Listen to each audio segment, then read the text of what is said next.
नमस्कार विद्यार्थी मित्रांनो, मराठी करंट अफेअर्स या आपल्या युट्यूब चॅनलवरती तुम्हा सर्वांचं परत एकदा स्वागत आहे. आजच्या व्हिडिओमध्ये आपण 13 जून 2022 चे महत्त्वाचे करंट अफेअर्सचे प्रश्न पाहणार आहोत. तत्पूर्वी जर आपण चॅनलवरती नवीन असाल तर चॅनलला लगेच सबस्क्राईब करून घ्या आणि शेजारी असणारे बेल आयकॉनचे बटन दाबायला विसरू नका, जेणेकरून आपल्या चॅनलवरती येणाऱ्या करंट अफेअर्सच्या व्हिडिओचे अपडेट तुम्हाला वेळच्या वेळी मिळत राहतील. चला तर मग आजच्या व्हिडिओला सुरुवात करूया. आजचा आपला पहिला प्रश्न आहे, नुकतेच निधन झालेले रवी परांजपे कोणत्या क्षेत्राशी संबंधित होते? तर नुकतंच चित्रकार रवी परांजपे यांचं निधन झालेलं आहे, म्हणून पर्याय क्रमांक तिसरा चित्रकला या क्षेत्राशी ते संबंधित होते. पर्याय क्रमांक तिसरा याचं योग्य उत्तर आहे. तर रवी परांजपे यांचं निधन झालेलं आहे, त्यांच्या बाबतीमध्ये आपण माहिती घेऊया. ज्येष्ठ चित्रकार रवी परांजपे यांचं नुकतंच निधन झालेलं आहे. त्यांनी वास्तुशिल्पशास्त्र तसंच प्रकाशन जाहिरात या क्षेत्रामध्ये विपुल काम केलेलं आहे. रवी परांजपे यांनी ब्रश मायलेज नावाचं आत्मकथन लिहिलेलं आहे, तसेच शिखरे रंगरेषांची आणि नीलधवल ध्वजाखाली हे पुस्तकं देखील लिहिलेली आहेत. तसंच रवी परांजपे यांना मिळालेले पुरस्कार जर आपण पाहिले तर त्यामध्ये पहिला पुरस्कार आहे कम्युनिकेशन आर्ट्स गिल्डचा हॉल ऑफ फेम त्यांना मिळालेला आहे. त्यानंतर द ग्रीन एकोज चित्राला जागतिक पुरस्कार देखील मिळालेला आहे. त्यानंतर दयावती मोदी पुरस्कार देखील त्यांना मिळालेला आहे. त्यानंतर चौथा म्हणजे ब्रश मायलेजसाठी भैरुतन दमानी पुरस्कार देखील रवी परांजपे यांना मिळालेला आहे. आणि शेवटचा म्हणजे रूपधर हा चित्रकला क्षेत्रातील प्रतिष्ठित जीवन गौरव पुरस्कार देखील रवी परांजपे यांना मिळालेला आहे. यानंतर पुढचा प्रश्न आहे, भारताचा 74वा बुद्धिबळ ग्रँडमास्टर कोण बनला आहे? तर भारताचा 74वा बुद्धिबळ ग्रँडमास्टर बनलेला आहे राहुल श्रीवास्तव. पर्याय क्रमांक तिसरा राहुल श्रीवास्तव या प्रश्नाचं योग्य उत्तर आहे. तर या बाबतीमध्ये आपण माहिती घेऊया. राहुल श्रीवास्तव हा तेलंगणाचा बुद्धिबळपटू आहे आणि तो आता भारताचा 74वा ग्रँडमास्टर बनलेला आहे. तर ग्रँडमास्टर बनण्यासाठी बुद्धिबळपटूला काय करावं लागतं, तर 3 GM नियमांचं पालन करावं लागतं आणि 2500 येलो पॉईंटचं थेट रेटिंग त्याला पार करावं लागतं. त्यावेळेस त्याला ग्रँडमास्टरचा दर्जा देण्यात येतो, हे आपण या ठिकाणी लक्षात ठेवायचं आहे. तर राहुल श्रीवास्तवने ही कामगिरी इटली या ठिकाणी पार पडलेल्या कॅटोलिका बुद्धिबळ स्पर्धेमध्ये केलेली आहे आणि तो आता भारताचा 74वा बुद्धिबळ ग्रँडमास्टर बनलेला आहे. तर भारताचे मागचे काही ग्रँडमास्टर आपण पाहूया. विश्वनाथन आनंद जो आहे तो भारताचा पहिला ग्रँडमास्टर बनला होता 1987 साली. त्यानंतर 71वा ग्रँडमास्टर बनलेला आहे संकल्प गुप्ता. 72वा ग्रँडमास्टर बनलेला आहे मित्र गुहा. 73वा ग्रँडमास्टर बनलेला आहे भरत सुब्रमण्यम आणि 74वा ग्रँडमास्टर बनलेला आहे राहुल श्रीवास्तव. हे आपण या ठिकाणी लक्षात ठेवायचं आहे. यानंतर पुढचा प्रश्न आहे, कोणी 5व्यांदा नॉर्वे बुद्धिबळ स्पर्धेचं विजेतेपद पटकावलं आहे? तर नुकतीच पार पडलेली नॉर्वे बुद्धिबळ स्पर्धा तिचं 5व्यांदा विजेतेपद पटकावलेलं आहे मॅग्नस कार्लसनने. पर्याय क्रमांक पहिला मॅग्नस कार्लसन याचं योग्य उत्तर आहे. तर मॅग्नस कार्लसनने 5वे नॉर्वे बुद्धिबळ विजेतेपद पटकावलेलं आहे. मॅग्नस कार्लसन हा नॉर्वेचा बुद्धिबळपटू आहे आणि त्यानं ही स्पर्धा 10 वर्षांमध्ये 5व्यांदा जिंकलेली आहे, हे आपण या ठिकाणी लक्षात ठेवायचं आहे.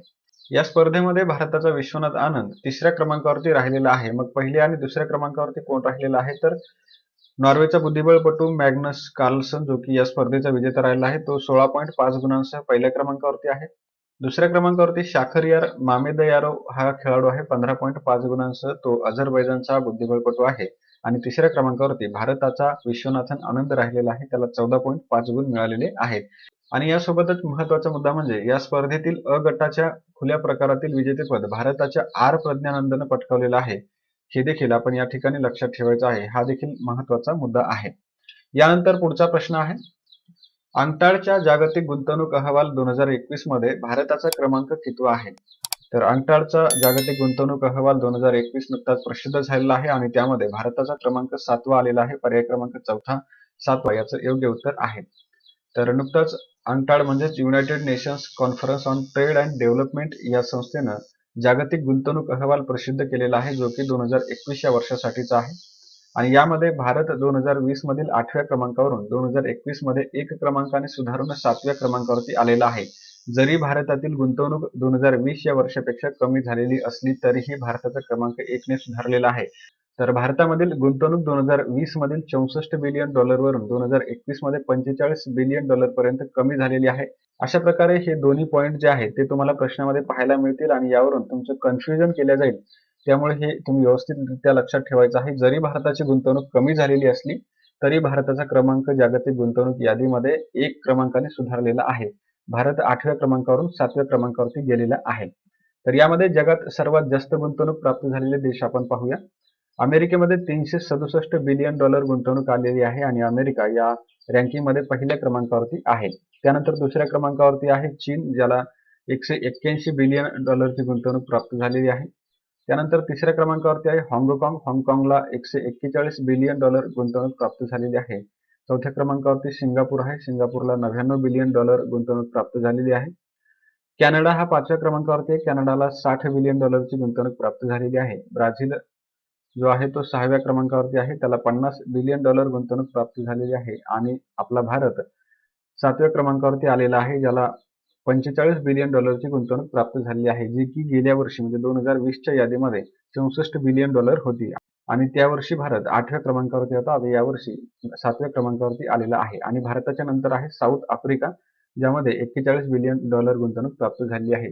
अशा प्रकारे हे पहिले 8 देश आहेत. आणि यानंतर आता आपण पुढचा प्रश्न पाहूया. Indian national space promotion and authorisation centre म्हणजेच इन स्पेस सेंटर कोणत्या ठिकाणी सुरू करण्यात आलेलं आहे? तर हे जे इन स्पेस सेंटर आहे ते गुजरातमधील अहमदाबाद या ठिकाणी सुरू करण्यात आलेलं आहे. पर्याय क्रमांक 3 अहमदाबाद याचं योग्य उत्तर आहे. तर Indian national space promotion and authorisation सेंटरचं उद्घाटन गुजरातमधील अहमदाबाद या ठिकाणी भारताचे पंतप्रधान नरेंद्र मोदी यांनी केलेलं आहे. आणि हा जो प्रकल्प आहे त्याला केंद्रीय मंत्रिमंडळाने जून 2020 मध्ये मंजुरी दिलेली आहे, हे आपण या ठिकाणी लक्षात ठेवायचं आहे. आणि हे इन स्पेस काय असणार आहे? तर in space he nodal agency असणार आहे, जी की अंतराळ क्रियाकलाप आणि गैर सरकारी खाजगी संस्थांना अवकाश विभागाशी संबंधित सुविधा वापरण्याची परवानगी देणार आहे. हे आपण या ठिकाणी लक्षात ठेवायचं आहे. इन स्पेस या संस्थेचा फुल फॉर्म देखील तुम्ही पाठ करायचा आहे. प्रश्नामध्ये याचा फुल फॉर्म देखील विचारला जाऊ शकतो. काय आहे फुल फॉर्म? तर Indian national space promotion and authorisation centre. आणि या संस्थेचं उद्दिष्ट काय आहे? तर अंतराळ क्षेत्रासाठी जास्तीत जास्त खाजगी सहभाग सुनिश्चित करणं हे या संस्थेचं उद्दिष्ट आहे. हे आपण या ठिकाणी लक्षात ठेवायचं आहे. यानंतर पुढचा प्रश्न आहे, वायएसआर यंत्रसेवा पथकम योजना कोणत्या राज्यानं सुरू केली आहे? तर वायएसआर यंत्रसेवा पथकम ही योजना आंध्र प्रदेश राज्यानं नुकतीच सुरू केलेली आहे. पर्याय क्रमांक 4 आंध्र प्रदेश याचं योग्य उत्तर आहे. तर वायएसआर यंत्रसेवा योजना जी की आंध्र प्रदेशने सुरू केली आहे, या बाबतीमध्ये आपण महत्वाची माहिती पाहूया. आंध्र प्रदेशचे मुख्यमंत्री वाय.एस. जगनमोहन रेड्डी यांनी गुंटूरमध्ये वायएसआर यंत्रसेवा पथकम अंतर्गत ट्रॅक्टर आणि कंबाईन हार्वेस्टरच्या राज्यस्तरीय वितरणाला हिरवा झेंडा दाखवलेला आहे. म्हणजेच काय, तर या योजनेअंतर्गत ट्रॅक्टर आणि कंबाईन हार्वेस्टरचं राज्यस्तरीय वितरण म्हणजे शेतकऱ्यांना हे इक्विपमेंट्स पुरवण्यात येणार आहेत. काय नाव आहे या योजनेचं? तर वायएसआर यंत्र सेवा योजना. या अंतर्गत काय केलं जाणार आहे? तर शेतकऱ्यांना यंत्र दिली जाणार आहेत. मग या ठिकाणी आंध्र प्रदेशचा उल्लेख आलेला आहे. तर आंध्र प्रदेशची राजधानी आहे अमरावती. राज्यपाल आहेत विश्वभूषण हरिचंदन. मुख्यमंत्री आहेत वाय.एस. जगनमोहन रेड्डी. यानंतर पुढचा प्रश्न आहे, संयुक्त राष्ट्र सुरक्षा परिषदेचे अस्थायी सदस्य म्हणून किती देशांची निवड करण्यात आली आहे? तर नुकतंच संयुक्त राष्ट्र सुरक्षा परिषदेच्या अस्थायी सदस्य पदासाठी निवडणूक पार पडलेली आहे आणि यामध्ये 5 देशांची निवड करण्यात आलेली आहे. पर्याय क्रमांक 3 5 याचं योग्य उत्तर आहे. तर संयुक्त राष्ट्र सुरक्षा परिषदेच्या 5 अस्थायी सदस्य पदासाठीची निवडणूक, त्या बाबतीत आपण माहिती पाहूया.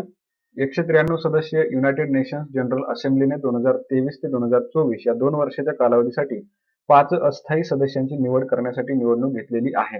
या निवडणुकीमध्ये इक्वेडोर, जपान, माल्टा, मोझाम्बिक आणि स्वित्झर्लंड या 5 देशांची निवड 2023 ते 2024 या कालावधीसाठी संयुक्त राष्ट्र सुरक्षा परिषदेचे अस्थायी सदस्य म्हणून झालेली आहे. हे आपण या ठिकाणी लक्षात ठेवायचे आहे. तर ह्या 5 देशांची निवड कोणत्या देशांच्या जागी करण्यात आलेली आहे? तर भारत, आयर्लंड, केनिया, मेक्सिको आणि नॉर्वे यांच्या जागेवरती या 5 देशांची निवड आता करण्यात आली आहे. याचं कारण काय आहे? तर भारत, आयर्लंड, केनिया, मेक्सिको आणि नॉर्वे यांची संयुक्त राष्ट्र सुरक्षा परिषदेमधील अस्थायी सदस्यत्वाची मुदत 31 डिसेंबरला संपत आहे आणि त्यामुळे 1 जानेवारीपासून हे नवीन निवडलेले 5 देश जे आहेत ते त्यांची जागा घेणार आहेत. आणि यामध्ये महत्वाचा मुद्दा म्हणजे मोझाम्बिक नावाचा जो देश आहे तो प्रथमच सुरक्षा परिषदेचा सदस्य बनणार आहे. हे आपण या ठिकाणी लक्षात ठेवायचं आहे.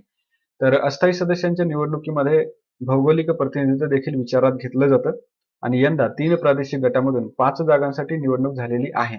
त्यामध्ये आफ्रिकन आणि आशिया पॅसिफिक देशांसाठी 2 जागा होत्या. लॅटिन अमेरिका आणि कॅरिबियन साठी 1 जागा होती आणि पश्चिम युरोप आणि इतर देशांसाठी 2 जागा होत्या. हे आपण या ठिकाणी लक्षात ठेवायचं आहे. यानंतर पुढचा प्रश्न पाहूया.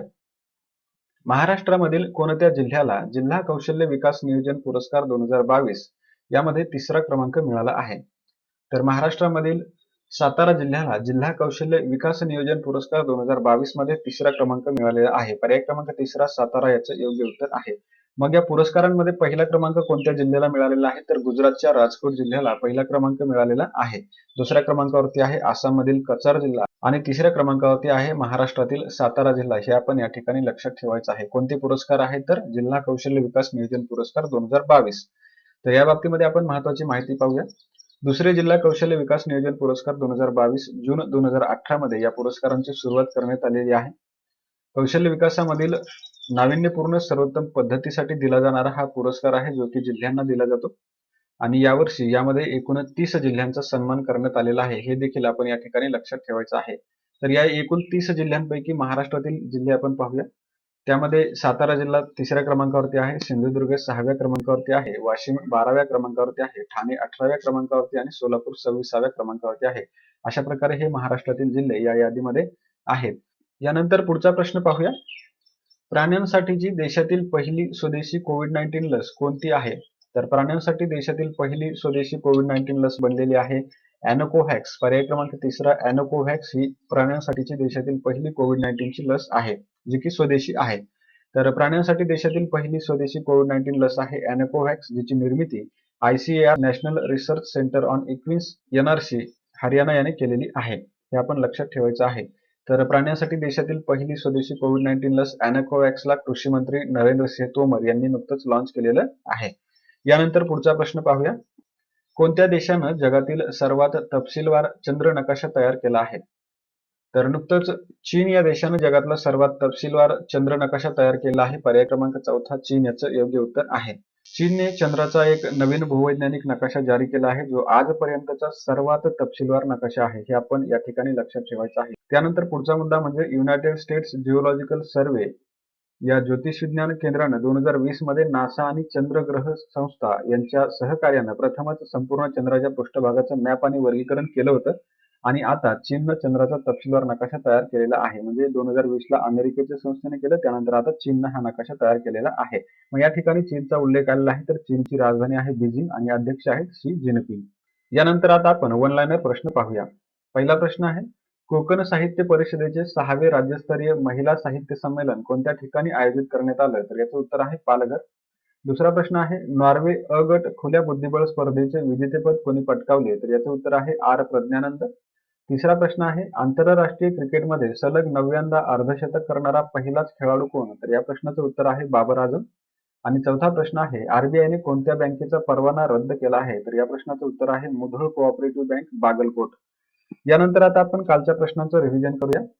कालचा पहिला प्रश्न आहे, IMFने कोणत्या भारतीय व्यक्तीची EPDचे म्हणजेच आशिया प्रशांत विभागाचे संचालक म्हणून नियुक्ती केली आहे? तर याचं उत्तर आहे कृष्णा श्रीनिवासन. दुसरा प्रश्न आहे, जगातील पहिले सेंद्रिय आणि गुन्हेगारी मुक्त राज्य कोणतं बनलं आहे? तर या प्रश्नाचं उत्तर आहे सिक्कीम.